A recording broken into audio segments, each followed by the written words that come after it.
వెలగపూడిలో పర్యటించిన గవర్నర్ తాను తెలంగాణకే పరిమితమయ్యాననే ఆరోపణలు అసత్యమన్నారు. ఏపీలో జరుగుతున్న పలు అభివృద్ధి కార్యక్రమాల్లోనూ పాల్గొంటున్నానని చెప్పారు.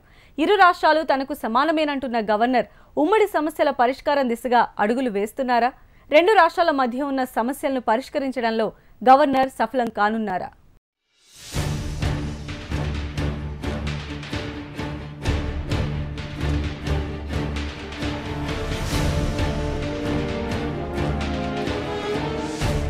ఏపీలో చోటు చేసుకున్న ఇంకొక పరిణామము గవర్నర్ ఆయన ఏపీలో పర్యటించడం జరిగింది. ఈరోజు పర్యటించి నేను తెలంగాణకే పరిమితం కాదు, నేను ఏపీలో జరుగుతున్నటువంటి అభివృద్ధి కార్యక్రమాల్లో కూడా పాల్గొంటాను అని చెప్పి ఈరోజు మీడియా ముఖంగా చెప్పారు. ఈ వ్యాఖ్యలను ఎలా చూడాలంటారు? అంటే ఇప్పుడు సమస్య ఏంటంటే ఉమ్మడి రాజధాని హైదరాబాద్, రాజ్భవన్ ఉంది హైదరాబాద్, అమరావతిలో రాజ్భవన్ లేరు. చంద్రబాబు నాయుడు చెప్పాలంటే ఇంకా డేరాల్లోనే ఉన్నారు, చెట్ల కింద ఉన్నారు. సో ఈయన ఎక్కడ ఉంటాడు? ఏ చెట్ల కింద ఉండాలి? అందువల్ల హైదరాబాద్ లోనే ఉంటున్నాడు. అందువల్ల హైదరాబాద్ లో ఉంటున్నాడు, ఉమ్మడి గవర్నర్ అయినా కూడా అనే భావన ఉంది కనుక ఆ భావన నుంచి బయటపడటానికి ఒక ప్రయత్నం. రెండోది ఏంటంటే అనేక ఇష్యూస్ లో కూడా ఆంధ్రప్రదేశ్ రాజకీయ వ్యవస్థ నుంచి వస్తున్న పదే విమర్శ ఏంటంటే తెలంగాణకు అనుకూలంగా గవర్నర్ ఉన్నాడు. ఈ గవర్నర్ది విచిత్రమైన పరిస్థితి. రాష్ట్ర విభజనకు ముందేమో తెలంగాణ వాదులు తిట్టకుండా గవర్నర్ తిట్టాడు, కేసీఆర్తో సహా, ఇవాళ మంత్రులతో సహా. నేను ఈ గవర్నర్ పైన తీవ్ర నిరసన వ్యక్తం చేస్తూ గవర్నర్ పోడియం మీద కూడా వెళ్ళి గవర్నర్ చుట్టుముట్టి పెద్ద ఎత్తున ఘర్షణ చేసి గవర్నర్ చాలా దుర్భాషలు ఆడాడు వీళ్ళను. ఆ మొత్తం గవర్నర్ ప్రసంగాన్ని చింపి మీదిసిరేస్తున్న ఈ ఘటన జరుగుతున్న సమయంలో నేను ఉమ్మడి శాసన మండలి సమావేశాలవి నేను అందులో ప్రేక్షకునిగా ఉన్నాను. అంటే ఒక ప్రత్యక్ష సాక్షి.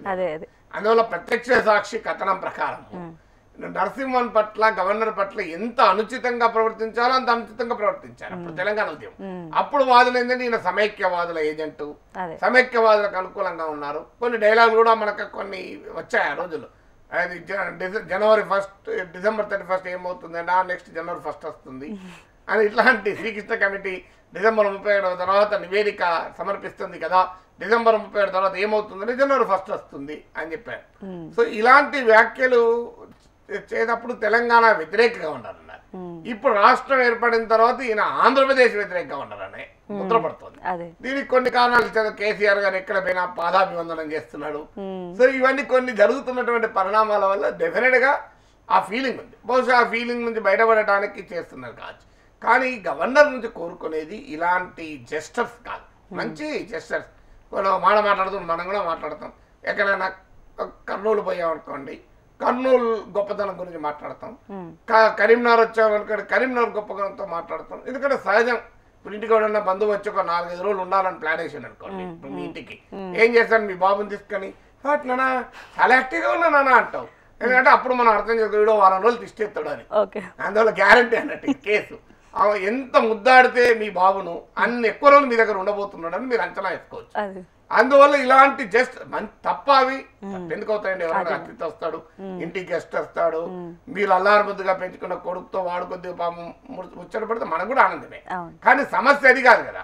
సమస్య గవర్నర్, ఇంటికి వచ్చిన అతిథి గవర్నర్ కాదు. గవర్నర్ అనే వ్యక్తి రెండు తెలుగు రాష్ట్రాల మధ్య ఉండేటువంటి విభేదాలకు పరిష్కారకర్తగా ఉండాలి. ఆ పని గవర్నర్ ఎంత మేరకు చేస్తున్నాడు అనేది క్వశ్చన్. ఇవన్నీ కాదు, నాకు అమరావతిలోనే ఉండబోతుంది, ఇక్కడ వచ్చేమో 2 బెడ్రూమ్ హౌస్ నాకు కూడా ఒకటి ఇప్పియావా అని అడిగిండు గవర్నర్ తెలంగాణలో. ఇప్పుడు కేసీఆర్ గారు రేపు మా పైనకు 2 బెడ్రూమ్ హౌస్ అలాట్ చేయబోతున్నాడు.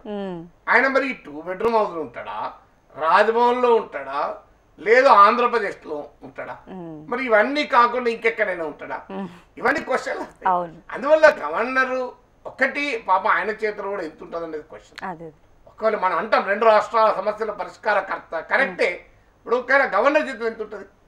అందువల్ల ఆయన ఏం చేస్తున్నాడు పాపం, ఈ పని తాను ఎట్లాగూ పరిష్కారం చేయలేకపోతున్నాడు. కనీసం కైండ్ జెస్టర్స్ మంచిదే కదా. ఆ మేరకు అమరావతికైనా పోవాలి, అమరావతిలో కూడా కొంతకాలం ఉండాలి. ఎందుకంటే రెండు రాష్ట్రాల గవర్నర్, భారత రాష్ట్రపతి హైదరాబాద్ లో వచ్చి దక్షిణాది విడిది చేస్తున్నప్పుడు రెండు రాష్ట్రాల గవర్నర్ అమరావతిలో విడుదల చేయకూడదు. అందువల్ల గవర్నర్ గారి జెస్టర్స్ ను మనం హృదయపూర్వకంగా ఆహ్వానించాలి.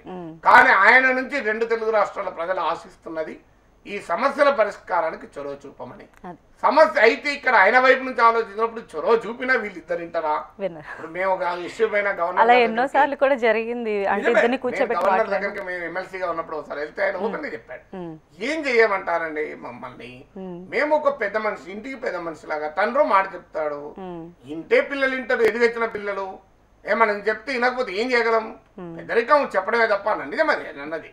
పెద్దలు కేసీఆర్ కానీ చంద్రబాబు నాయుడు కానీ రాజకీయాల్లో అపార అనుభవం ఉన్న వ్యక్తులు, నరసింహన్ దగ్గర నేర్చుకోగలిగే వయసు కాదు వాళ్ళకి, పోనీ హితబోధ చేయించుకునేటువంటి స్థాయి కాదు. మరి వారైతే ఆ ఇనిషియేటివ్ అని చూపెట్టాలి అనే కోరుకోవాలి తప్ప ఆ పరిష్కారం కానందుకు గవర్నర్ను తప్పుపట్టడం కరెక్ట్ కాదు. ఇంకేమైనా తప్పుపడితే కేంద్ర ప్రభుత్వం తప్పట్టాలి. ఎందుకంటే కేంద్ర ప్రభుత్వానికి రాజ్యాంగబద్ధంగా అధికారాలు ఉన్నాయి. వాటిని రెండు రాష్ట్రాలకు కూర్చొని అవసరమైతే తీర్పు చెప్పి పరిష్కారం చెప్పగలిగే రాజ్యాంగబద్ధమైన అధికారం కేంద్రం చేతిలో ఉంది. గవర్నర్ చేతిలో ఏముంది? ఆయన పెద్ద మనిషి, రెండు రాష్ట్రాల ముఖ్యమంత్రులు కోరుతాడు, అంతకన్నా ఎక్కువ ఆయన చేయగలిగింది ఏమున్నది? అంటే ఈ ఇంగ్లీష్ లో అంటారు, he can use his good offices when he can use his good offices but he cannot change the offices కదా. ఇద్దరు ముఖ్యమంత్రుల్ని మాకుండే రాజకీయ అవసరాలు ఉంటాయి, ఆ రాజకీయ అవసరాల వల్ల వాళ్ళు వైఖరి తీసుకుంటారు. అది తెలిసినా కూడా గవర్నర్ ఏం చేయగలుగుతాడు? అందుకే ఆయన పాపం ఇలాంటి అమరావతి పైన కొన్ని మంచి మాటలు మాట్లాడి, ఆంధ్రప్రదేశ్ పైన కొన్ని మంచి మాటలు మాట్లాడి తెలంగాణకు మాత్రమే అనుకూలంగా ఉన్నాడని అపవాదు రాకుండా జాగ్రత్త పడుతుంది. న్యూస్ యాంగిల్లో